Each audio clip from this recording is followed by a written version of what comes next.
Michael Barish, welcome, sir. Thank you, Lisa. I'm Michael Barish at Barish and McGarry. We're the lawyers for the 9/11 community. Lee London, what would you say the theme of today's talk is?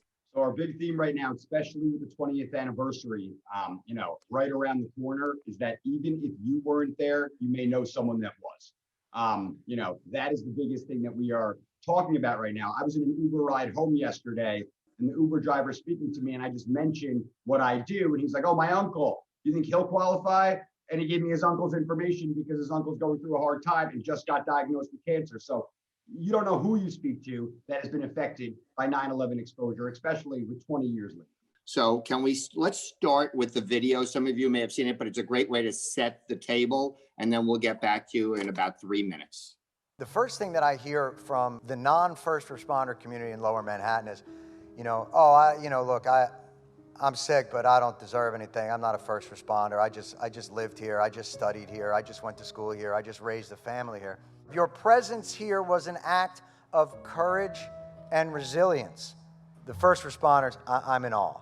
But I also am in great awe of those who came back to a war-torn neighborhood that was clearly toxic. We knew it, but you stayed anyway, and you allowed this area to grow and to become the hub. But it's your courage and your resilience that brought this place back. So please, I urge you, access what you are owed.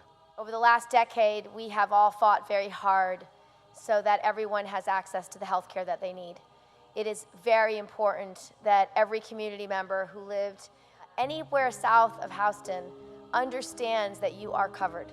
You are part of the group of people that have guaranteed health care if you have a 9/11 related disease. I was on my way to work when the first plane hit. I was working for Goldman Sachs. I actually worked for them for a total of 21 years. I always thought that those programs were geared for the firemen and the police officers, but I'm one of the victims of that. So we have taken on, with all of these advocates here, the task of trying to get everyone to understand that they have rights, and it is imperative that they sign up. One of the really surprising things about our research is that an event in 2001 can continue to have echoes 17 and 18 years later, such that it is as though never smokers are smoking 2 packs a day. My law firm represents over 15,000 people in the 9/11 community. And the majority right now are first responders, but every single day we hear from more and more survivors because we're doing this outreach. Basically, to be entitled to compensation, you need to prove that you were below Canal Street or on the Fresh Kills landfill, either caught in the dust cloud on 9/11 or for 24 hours during the month of September 2001, or for 80 hours, which is just 2 full work weeks between 9/11 and May 30th of 2002. And you need to get 2 people to sign an affidavit attesting to the fact that I saw him. I worked next to Joe. I went to school next to Francis. That's all it takes. There's a reason why my firm takes all this so personally. I have 6 young people who work for me who have lost a parent or a spouse as a result of World Trade Center toxins. 9 people in my law firm, including me, are cancer survivors. The information you get from us is going to be compassionate, and it's our pleasure to help you. All right, so let's get right into it. Okay, so you saw the map, which Senator Gillibrand discussed. There are 2 different areas. If you have, again, if it was you or people who were in Lower Manhattan, but what is Lower Manhattan? Well, it's south of Houston Street and in some portion of Western Brooklyn for the health program. And it's below Canal Street and the Fresh Kills landfill and the morgue for those who want to be eligible for the Victim Compensation Fund. But again, as you see in red there, and as we discussed in the video, these programs are not just for first responders. As a matter of fact, first responders were about 100,000 of them, but there were 300,000 office workers and 25,000 downtown residents and 50,000 students and teachers. And as you can see, sadly, only 7% of the civilians have enrolled in the health program so far. It's crazy, and that's why we do this outreach. So hopefully you'll tell some people they're eligible. Go ahead, next slide. Lee, would you tell us about the presumed illnesses linked to the World Trade Center toxins? Sure, Michael. And I love the way you said presumed, because one of the biggest misconceptions when I speak to potential clients is, oh, my family doctor doesn't believe my cancer is related, or my brother, my sister, he had prostate cancer, they had breast cancer. None of that matters if you were in the exposure zone, because if you were around the dust and breathing in and have the hours, it's presumed, it's a presumption that your cancer is related to your exposure. And skin cancer, especially now, is the one popping up that I speak to. 9 times out of 10 clients, I say, go get a skin check. And they come back and say, thank God, they found this small basal cell on me, or they found this. But you can see on the left side are all the cancers that are currently covered by the Victim Compensation Fund. They are allowed to and add multiple different conditions, but we need the records, and we need the survivor community to join the World Trade Center Health Program, join the Victim Compensation Fund to take advantage of these benefits. But I want to also make it clear that this isn't a cancer fund. They cover all pulmonary conditions, respiratory, GERD, sleep apnea. This is why the 9/11 community has been so impacted by COVID, because if you take a look at the screen, most of the 9/11 community suffers from one of these conditions, and it causes them to be immune compromised. That is why we're so worried about our clients. And also, that's why we want as many people as possible who are in the zone to take advantage of the benefits available. Thank you, Lee. Next slide. All right. So, James, why don't you talk to us about the deadlines that everybody should know about? So thanks, Michael. The deadlines are very important right now, because the 2-year deadline for a person to register who already has a certified 9/11 related illness has been extended to July 29th, 2021, as you see in red on your screen. This is hugely important for people, not just who have certified 9/11 related illnesses, but also for family members of loved ones who have passed, which Don and Dana will talk to you about in just a minute. But it is hugely important. And, Liam is going to talk to you a little bit about NIOSH and the World Trade Center Health Program and how they certify your 9/11 related illness. And he will launch into that in just a minute.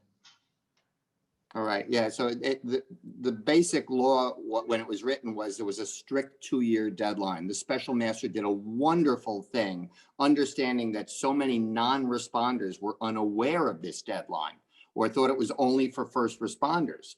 So she extended the deadline, but there's a ticking time bomb, and it's only in 4.5 months. So please don't let anyone miss this deadline. Next slide, please. Lee already covered this. The 9/11 community is particularly at risk. Our law firm alone has lost over 100 clients due to COVID. And in each of the cases, there was an underlying respiratory condition, or the person had had cancer, had had chemotherapy, which destroyed their immune system. And when they got COVID, they just didn't have the ability to fight it off. Next slide. Liam, you're up. Thanks so much, Michael.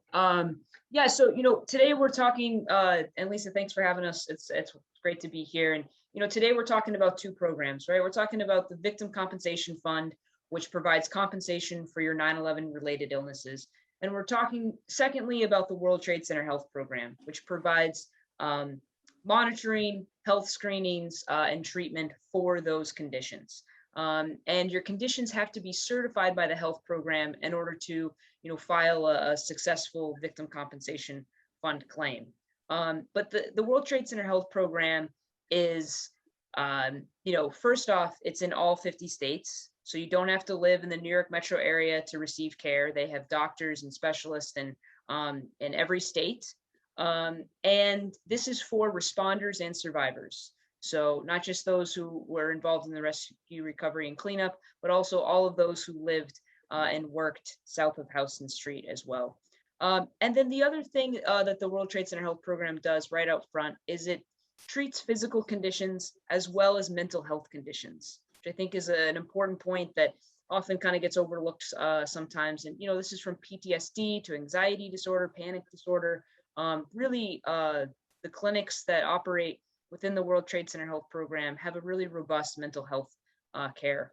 And doctors who are in this program really specialize in treating this population, because the way that some of these conditions present themselves, it's not just, asthma, it's asthma related to 9/11, which sometimes involves, unique care, right? And unique treatment. And there's a lot of valuable research going on behind the scenes. If you opt in, you can get your patient data to be used for valuable research so that we know how to care for responders and disasters and future exposures. And also, this is not a static program, right? It covers over 100 different illnesses right now, but research is going on to connect other conditions to 9/11 exposure. I first started doing this work, cancer was not covered, right? And now 68 cancers are covered and have been linked to 9/11 exposure. So treatment in the World Trade Center Health Program is is no cost. It's all medical tests, doctor visits, surgeries, prescription drugs, and they have a really great benefit counseling program as well.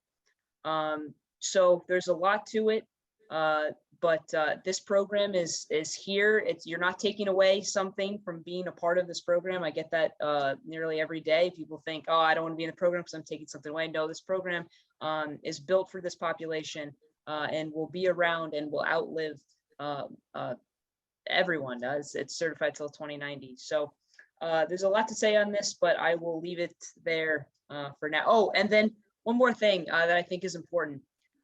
There's a long latency period between the time of exposure to the development of these conditions. So we're 20 years out, and we know that there was asbestos down at that World Trade Center site, and they were exposed to asbestos, and asbestos-related conditions do not pop up until 20, 30, 40 years later.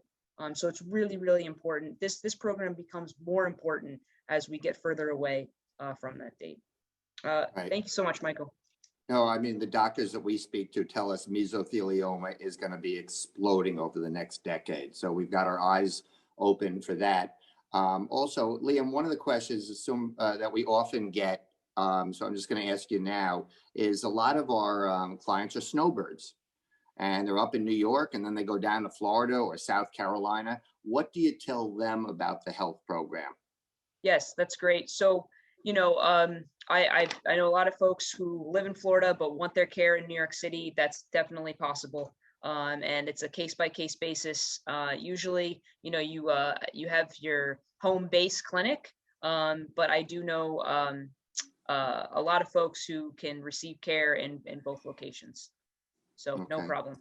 And one other thing that Liam touched on was that thanks to Jon Stewart, and really thanks to Jon Stewart, Congress was shamed into extending and fully funding both the healthcare and the compensation. So you aren't taking money away from sick firefighters, which again is something that we in our law firm hear as well. Next slide, please. Okay, Lee, would you tell us about the benefits of the Victim Compensation Fund for personal injuries? Sure. So as Liam explained before, the Zadroga Act is broken up into two entities. You have the World Trade Center Health Program on one side, which Liam just explained, and then you have the Victim Compensation Fund on the other side, which is, and this is why I'm going to go through the benefits of why we are promoting these benefits, because of the fact that most survivors don't even know these benefits are available, but we don't want people starting this process when they're sick and they get that, oh my God moment. We want them starting this process now, when they can join the program, get their proof of presence documentation together. And when I say proof of presence, I mean affidavits that Michael mentioned in the video, employment records, because you don't want to handle that work and, calling former coworkers that you used to have when you get that, oh my God moment, when God forbid you get diagnosed with anything. So we want people to register and join these programs, even if they're perfectly healthy, just because God forbid down the line, now that the fund is permanently funded and extended, you might need these benefits. And when I say might, you will need these benefits. But let me go into why on this slide and the breakdown below. So not only can we do out-of-pocket medical expenses, but I don't know if any of you know people going through cancer, horrible medical treatment, it's expensive. So we can make out-of-pocket medical expense claims to the Victim Compensation Fund directly to get you reimbursed. We can also make pain and suffering claims, which we do, which are non-economic loss awards. And for non-life-threatening illnesses, they can range from 20 to 90,000, because you can have two people diagnosed with asthma. One person uses a nasal rinse once a year. The others had 10 surgeries. The Victim Compensation Fund looks for severity. So if you get an award of 20,000, and then God forbid you're diagnosed with lung cancer, you never waive your future legal right. So you can always go back and amend for an increased award, a change of circumstance. I have many clients that just have asthma, get an award of 90,000, and then they get cancer. It causes them to lose their job, have to go on disability, and we can make a loss of earnings claim for them as well. So you never waive your future legal right. It's not like a regular lawsuit. If you trip and fall, J. Crew, and then you go in front of the judge and then that's it. You can always go back based on change of circumstance, which is one of the amazing benefits. And Dom and Dana will speak to you about the amazing benefits of the deceased and wrongful death claims that can be made. Dom, Dana? Okay, thank you. Good morning, everyone, again. The deceased claims that the compensation is provided for encompasses the categories of damages that Lee just described, all of the personal injury claim, because if somebody passes away and prior to passing away never made a claim for personal injury, their family can make that claim in addition to a claim for their death. If the person passed from a 9/11 illness, and if they didn't die from a 9/11 illness, their family can still make the claim, the personal injury claim, as long as they're still within the time period that they could have made for themselves.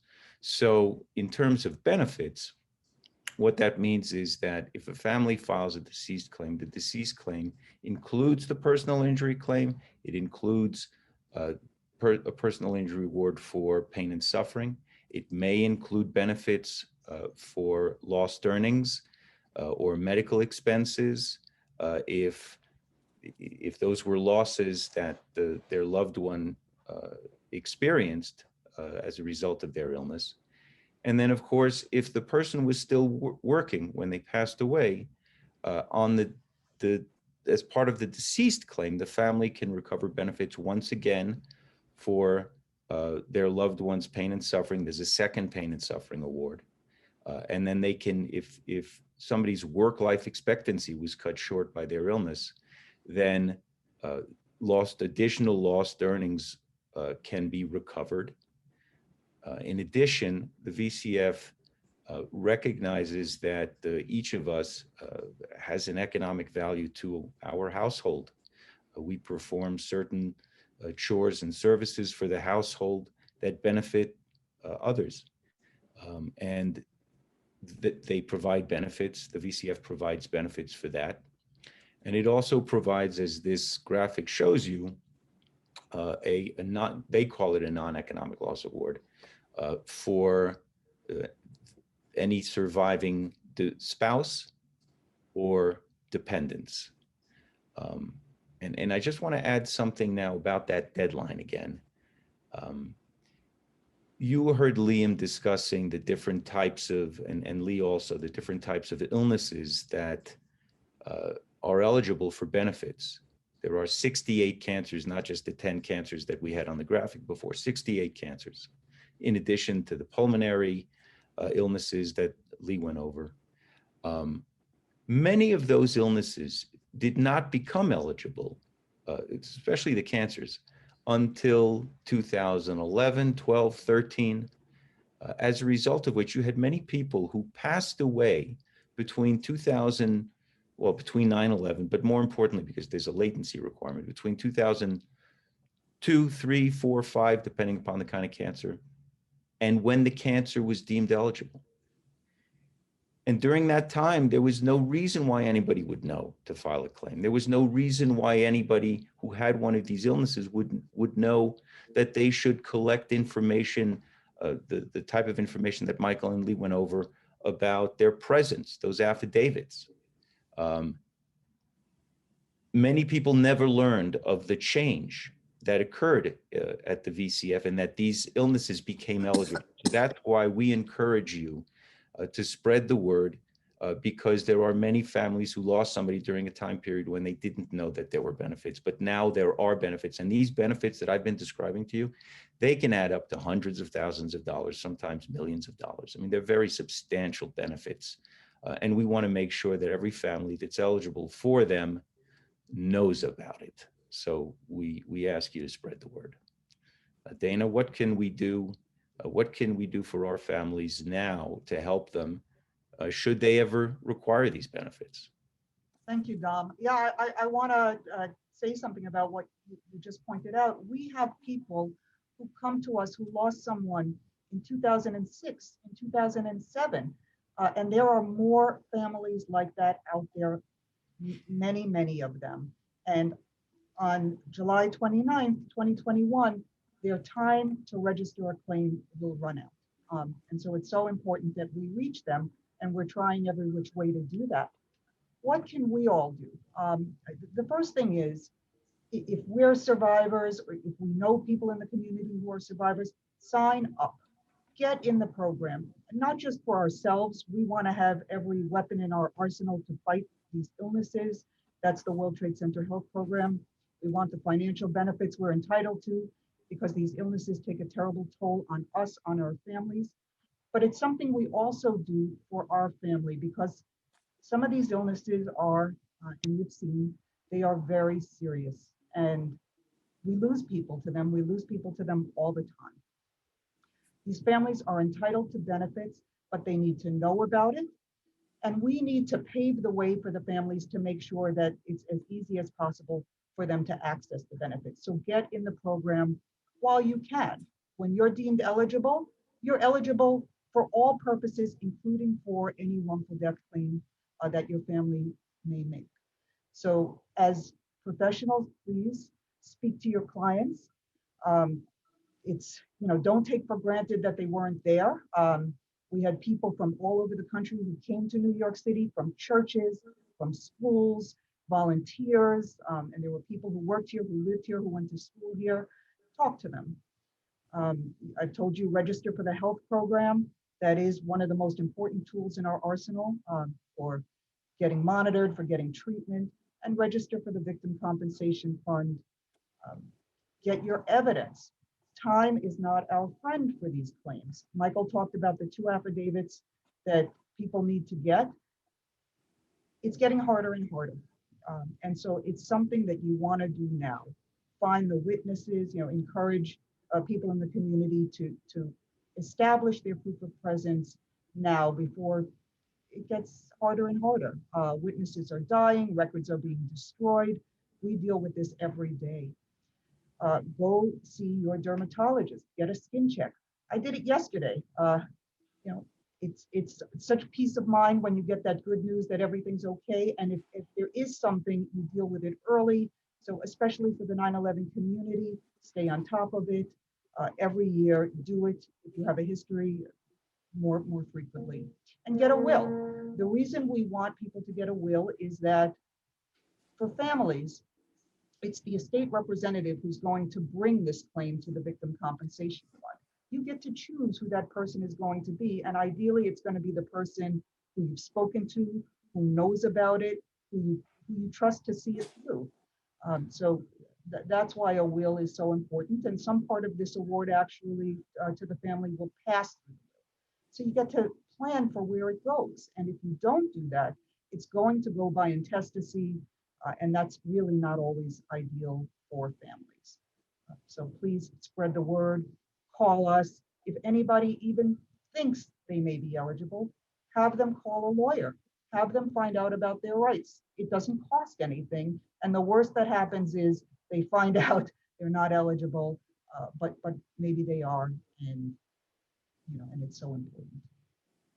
Thank you, Dana.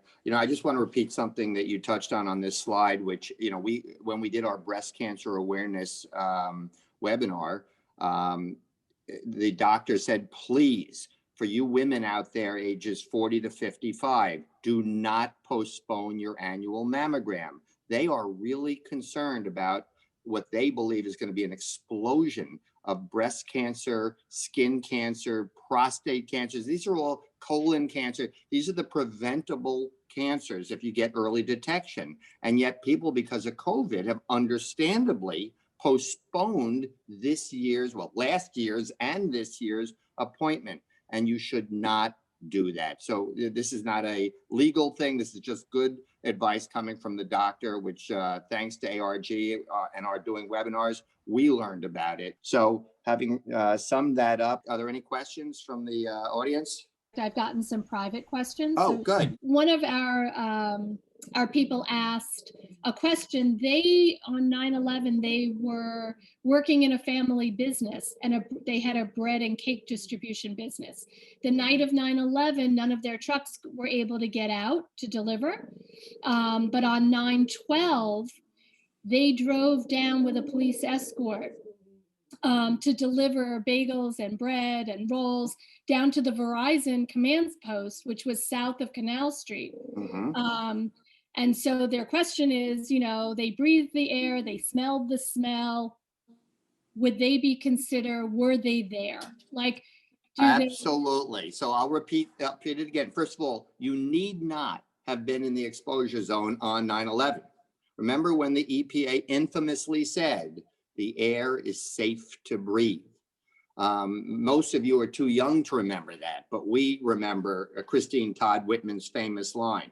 And so anybody, any responder, and by the way, delivering bread to the people at Verizon, they'd be considered a responder, actually, not a first responder, but they're eligible. Of course, you need not be there on 9/11. As long as you were either caught in the dust cloud on 9/11 or spent 4 hours between 9/11 and 9/14. That's the first 4 days, or any 24 hours during the month of September of 2001, or any 80 hours between 9/11 and May 30th.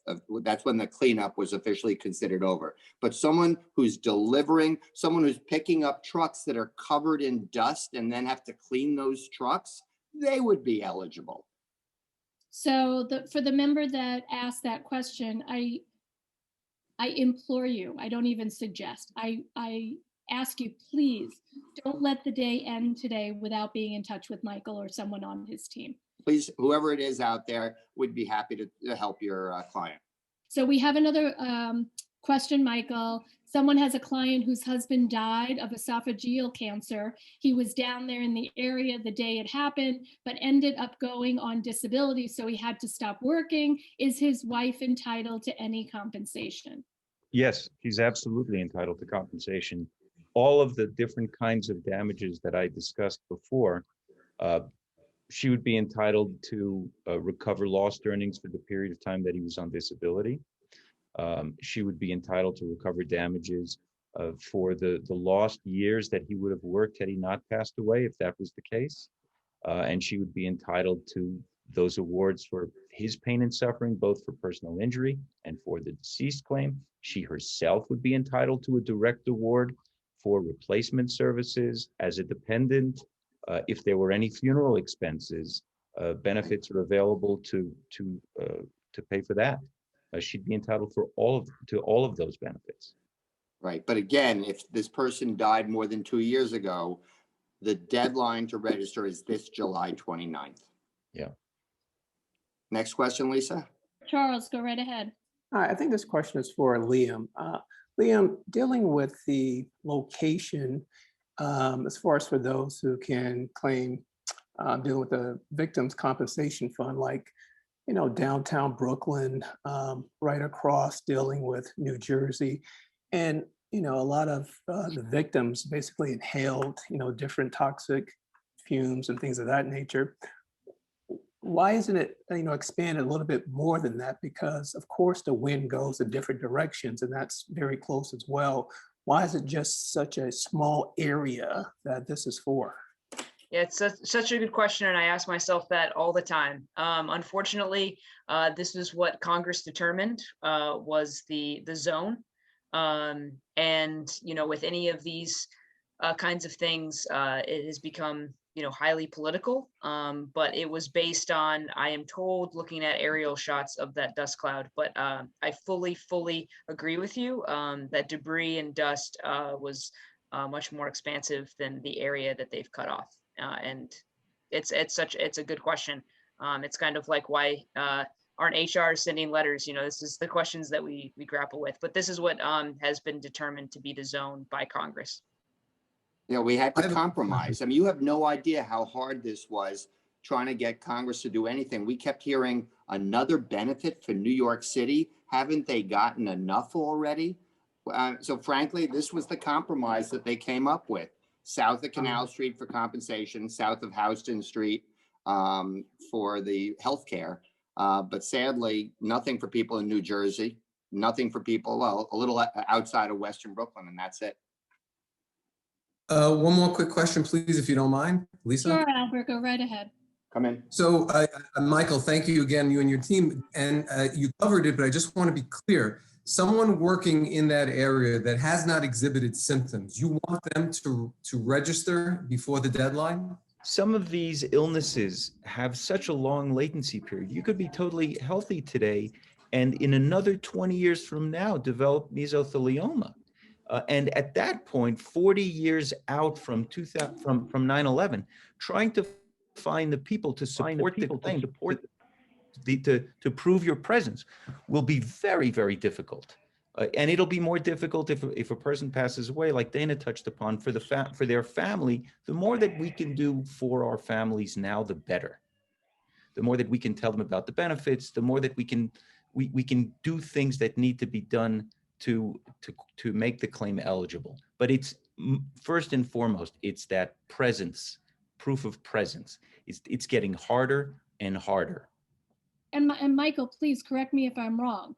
Those common conditions behave differently for 9/11 survivors than they would, for your average person. So the progression of that also is different, which is why, and again, I've learned so much for this family member, having been in contact with you and for, the work you're doing. It's so important for people to understand that, a common condition is, even though they may be treating you for that, it's going to behave differently. It's going to progress differently.